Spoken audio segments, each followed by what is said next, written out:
Shri Krishna Sharanam Mama, Shri Krishna Sharanam Mama, Shri Krishna Sharanam Mama, Shri Krishna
Jayate miyate vada kachin nayam bhutva bhavita vana bhuya ajo nitya shashvato yam purano na hanyate hanyamane sharire. He's saying that this soul, for this soul there is neither birth nor death. The soul never born. The soul is as old as the Lord himself.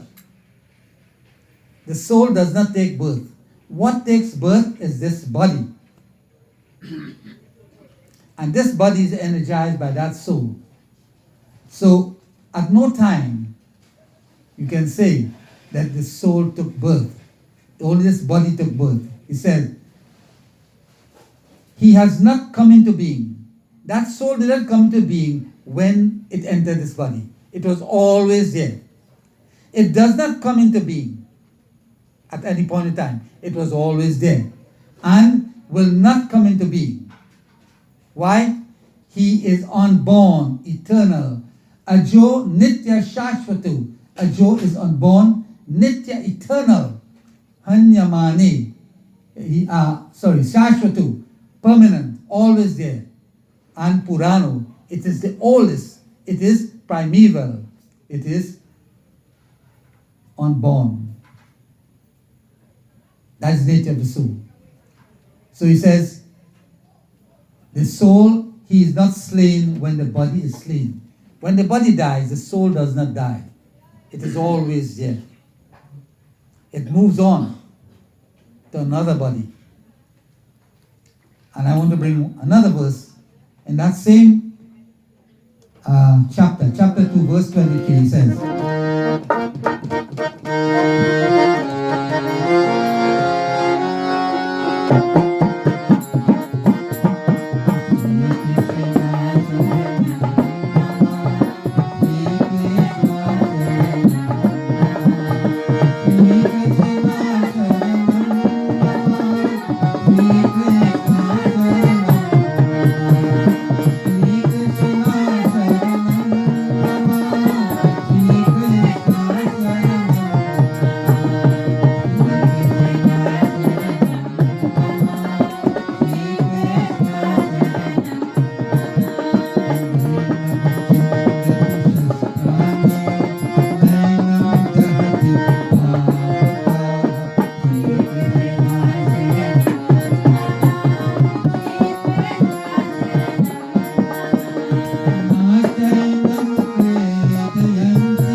He says that soul, Chidanti, cannot be cut into pieces. You cannot damage the soul in any way. Sahasrani is weapons. No weapon is made that could cut the soul or to damage the soul. Nainam dahati pavaka. Dahati is the burn. Pavaka is fire. Fire cannot burn it.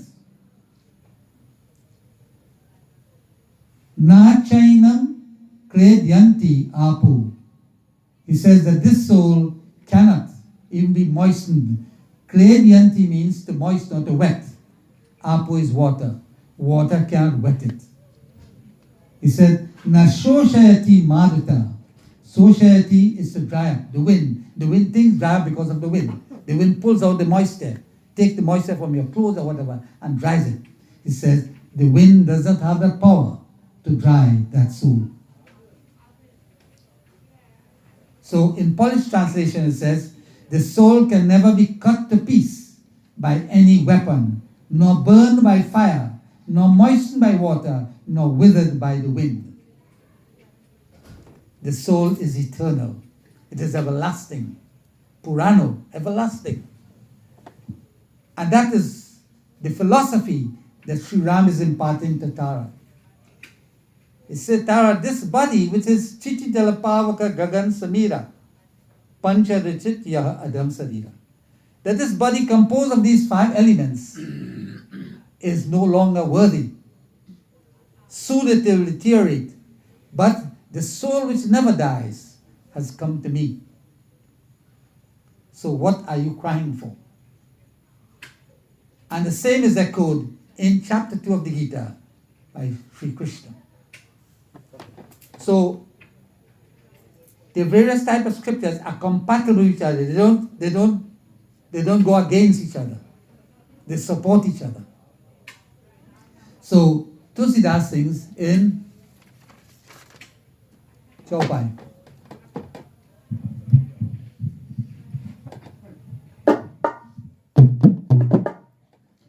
So we learn that Tarana has now accepted the gift of supreme devotion.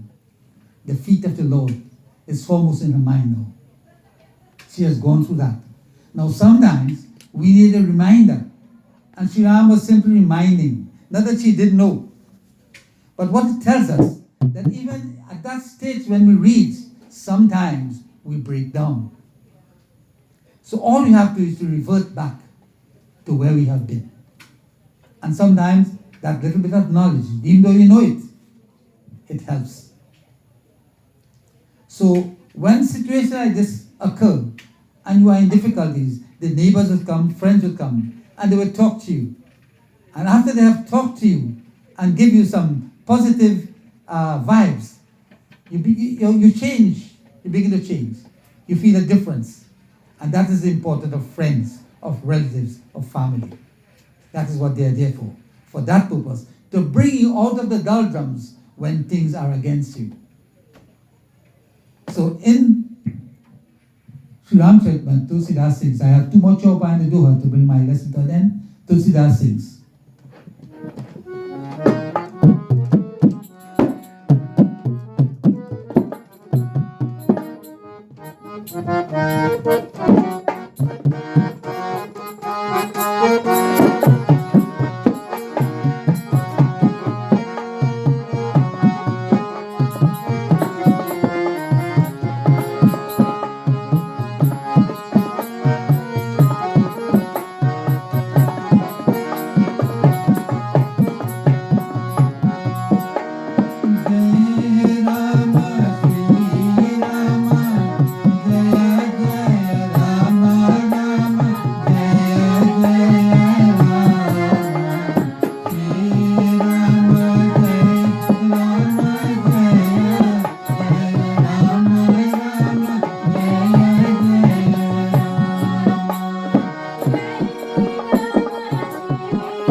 Lord Mahadev is witnessing this, he and Mother Parvati.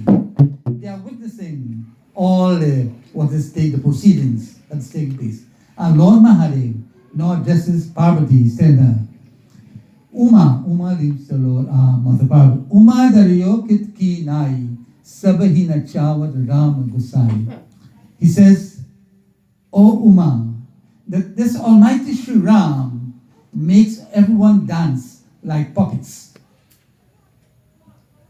Now, what he's referring to, that Tara, who is this greatly, highly developed soul, has succumbed because of that situation.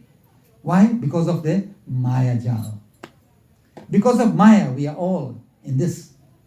Now, Maya has no power of its own. Maya is the power of the Lord. And if he wields that Maya, we are all covered. We can't get away. How then can we get away from that Maya? We have to submit ourselves in abject humility, surrender to the feet of the Lord, and then he withdraws that Maya. When he withdraws that Maya, our thinking becomes clear. We begin to see everything as they are. And that is the power of the Lord. So when we surrender to the Lord, when we use bhakti and devotion and all throughout our lifespan, he withdraws that Maya. That veil from the eye comes out and we begin to see clearly. So when he gave that Gyaan to her, by virtue of that Upa Ja Gyaan, he was able to withdraw this Maya. And now she's able to see clearly. And she understands fully. This is a situation that I cannot change. I cannot reverse. So what options do I have? My option is to surrender to the feet of my beloved Sri Ram. Param Bhakti, great devotion to the feet of my beloved Lord.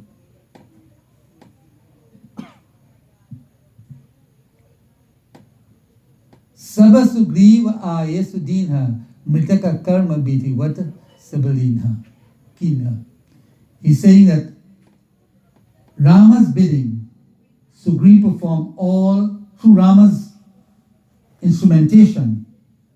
He asked Sugriva is the brother of Bali, to perform all the funeral rites with due ceremony. Perform the rites of your brother. Now, he and his brother were real bad enemies. And look what has happened. It so happened that he has to perform the rites of his brother. His brother has given him a severe beating, kicked him out of the kingdom, took his wife and everything.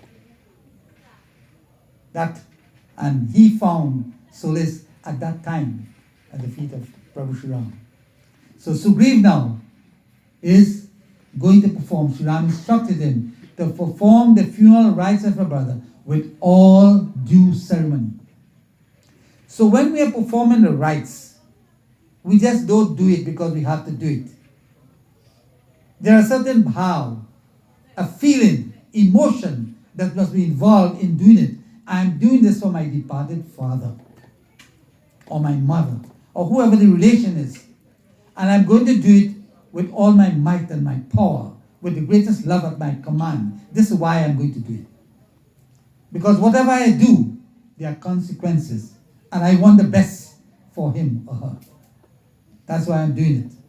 So when we do anything for anybody, a friend or anybody, do it to the best of your ability.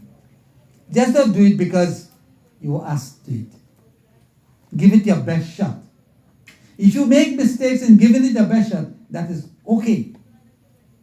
But if you deliberately do it haphazardly, that is indeed a great sin, my friend. Whatever you have to do it with the greatest amount of love and devotion at your command. Especially, I have seen it, where children, it has happened within our family, where children have changed their religion, and when the father died, they say, I have absolutely nothing to do with that. That is Obia business. I mean, what kind of dopishness is that? How very stupid. When you were there, when you were a baby, when you couldn't do anything, he cleaned you and fed you and everything. Now that he has passed on, you are so big. God only knows. You now know God. You didn't know God before. So we do all kind of foolishness in the name of religion, in the name of this and that. Let me tell you something. God knows the hearts of all people. And it has no particular way to pray to God. God wants your devotion, your heart. That's what here. They say God resides in all hearts. But how come he resides in all hearts and we have so much of murders and look at what's happening in Afghanistan. And they are godly people. Is it really godly? If God resides in all hearts, God is peace, God is love, God is humility. And if he resides in all hearts, how come we have this type of behavior? It is because if God resides there are certain qualities and characteristics that we must develop so that we can awaken that energy. That energy there lying dormant. If we do not cause our devotion to be right, to awaken that, it will remain dormant all the time. And Tulsidas gave a very beautiful illustration. He says it is like a match and fire. If you scratch a match, the sulfur of the grain on the match, what happens? It lights. A fire emerges. No, you did not create that fire. That fire is always there. All now that fire is there. But the fire is in a latent form. Latent means doesn't manifest itself. It is there, but you can't see it. Right?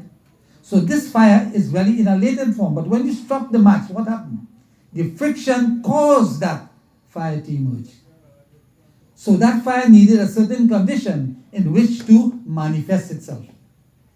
In a similar fashion, God resides within our heart. What is the friction we need to awaken that? That friction of devotion, praying, divine love. When you develop that divine love within you, that begins to blossom forth.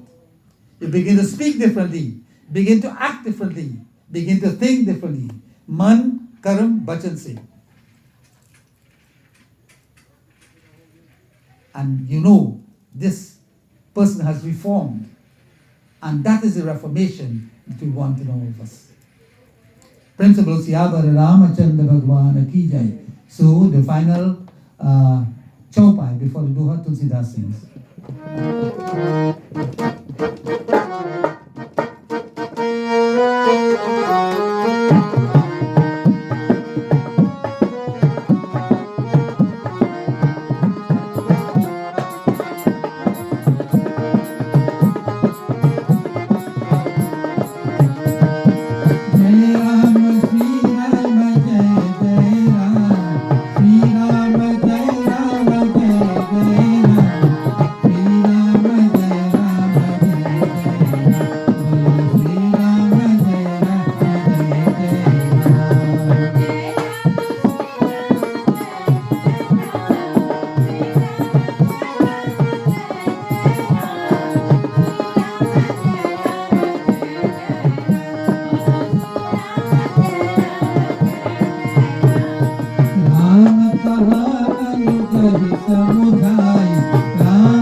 Ram कहा अनुजहि समुझाई राजु देह सुग्रीव ही जाई.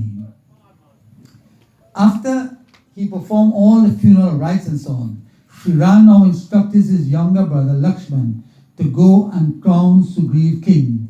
Rajudeha Sugriv. Rajudeha, to make him king.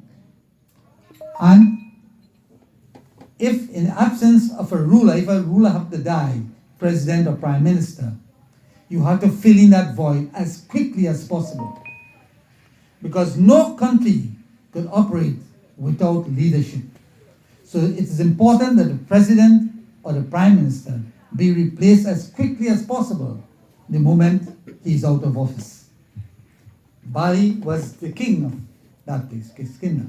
And now that he is no more, his brother Sugriv is enthroned by through Sri Ram. He asked Lakshman to do it. Now why did Sri Ram not go himself and enthrone him? There was a reason for that. When Sri Ram was banished, one of the conditions was that he cannot go to any township. He has to remain in the woods. So he could not go to Kiskindha. And this tells us something very great about Prabhu Sri Ram. He honored the word of his father to the letter. He did that with great pride. Imagine your father tells you, I'll make you king of this kingdom tomorrow. And a few hours before tomorrow, he comes and tells you, son, I can't make you king anymore. I have to send you in the forest. What would you do as a son? What would happen in today's world? A lot of AK-45 and all that will take place. That's all. Murders and what have you. This type of thing would happen. Because that's the quality of children we have today. What Sri Ram did. Lord Rama, Raja Daswat tells his trusted servant. He said, you know something? What pained my heart? He said, when I told Sri Ram that he has to go into the forest, he was as normal. He didn't show me any kind of annoyance. He made no objection. But with profound love, he simply agreed. And that is the nature of Prabhu Sri Ram. When we are able to transcend the pairs of opposites, when we are able to go beyond that, then our lives will be calm and peaceful. Because in heat and cold, good and bad, whatever, the pairs of opposites, dualities of life, once we are able to transcend that, nothing could harm us.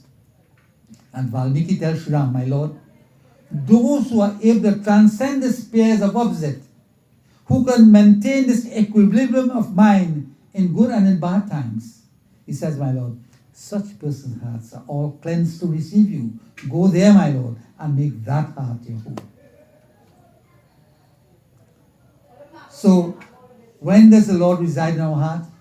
When it becomes a temple free from all the hate and greed and lust, etc. When all the negativities are removed from the heart, it becomes a sanctuary for the Divine Lord to live. So he says, when he gave that instruction, Raghupati Charan Nai Karimata, everybody bowed to the feet of Prabhu Sri Ram, and Chale Sakala Play Rita Raghurata. Every one of them went and accompanied Lakshman to enthrone Sugriva as king. And I bring my lesson on end this evening. Tulsidas sings in Doha.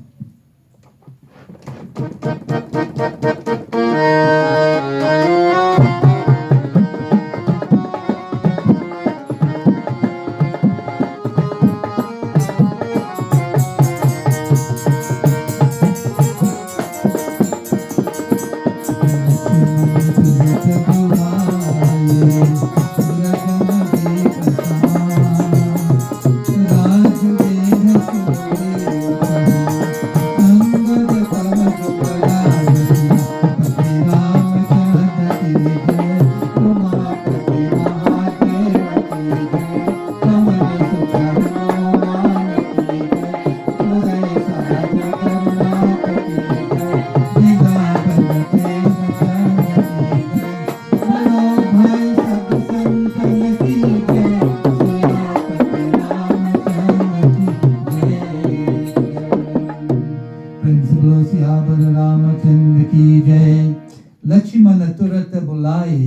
Purajana Vipra Samaj. Lakshman, when he went there, immediately he called together all the citizens and all the Brahmins. The Brahmins are the learned, the scholarly people. So he went there and he invited all of them to come to witness this installation. And Rajuddin has Sugriva Kaha, Angada Kaha Juvaraj. He invested Sugriv with the sovereignty of Kiskindha. And Angada Kaha Juvaraj. Angad was the crown prince. Now, Angad could not rule because he was not of age. So Sri Ram instructed that Sugriv would remain as king until such time that Angad will be. So he was only the executor of the estate. He was not the owner. Sugriv was the executor. Now, in our Hindu tradition, long ago, like you have two brothers living, when one passed on, what happened? Before they pass on, they know they're very sick and so on. They make an agreement, a verbal agreement, nothing written, by word of mouth, because they trusted each other. They say, well, you know, after I pass away, this goes to my son. But my son is unable at this point in time to fully address the situation because he's inexperienced, he's young. So you will take over, and when he becomes of age, you will hand over the property. Does that happen now? When the time comes, you forget the son, you're not here at all. And who has to settle that? You have to the court. And then the magistrate have to tell you, well, you know, you are not the owner. Give it up. You know, and big embarrassment. Because we cannot honor our words. We must be able to honor our words. The executor is not the owner. You have been entrusted with the full range until such time that the person becomes of age.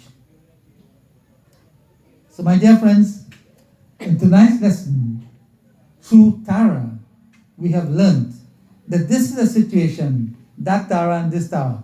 Right? You have learned that you cannot change the circumstances when this happens. It will happen. It will continue to happen. It will always happen. Nothing will be different. But it's how we address the situation. And Sri Ram gave that knowledge to Tara, and not only Tara, to this Tara and to all the Taras, and in fact to the world at large, he has given that knowledge. So it is for us to take that, imbibe it, and live with these principles. Sri Ram is called Maryada Purushottam, the perfect man. He has lived an honorable life in spite of all the difficulties that he has faced, and he has come out gloriously as the perfect man. Principal Siyavar Ramachandra Bhagwan ki jai. It was my deep and honored pleasure to be in your midst here this evening and to have done this. I do this with a special love for Kenny. And Kenny is most worthy of this because he lived a very honorable and noble and dignified life. Ever since I have come to live here, I have known him. And our group came here in 1989, right before I started living here. And I met Kenny at that point in time by Sam. I just met him. We talked and laughed and all this sort of thing. But when I came here to live, I get to know him. He used to go out with me when we would do Ramayana. He would transport me and everything. So he has lived a noble and wonderful life. I must say that I was deeply honored to be a friend of his. So I want to thank you very much. I want to wish you home all the best. And I'll come back here on Sunday. That's okay? That's right. Right. So that will be my next day here. And after that, well, I won't be able to make it. So I'll come back here on Sunday. So I want to thank you very much for accommodating me and the group. I want to thank all the members of the group for being here and all of you for being here. So Principal Siyavar Ramachandra Bhagwan ki jai. So we have one, two bhajan and about three bhajan. Sit, come and sing bhajan. We'll sing one, two bhajan and then we close off.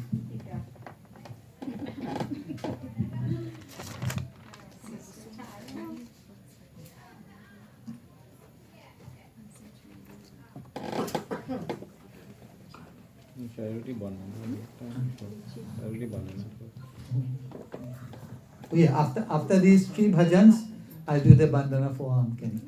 The special prayer.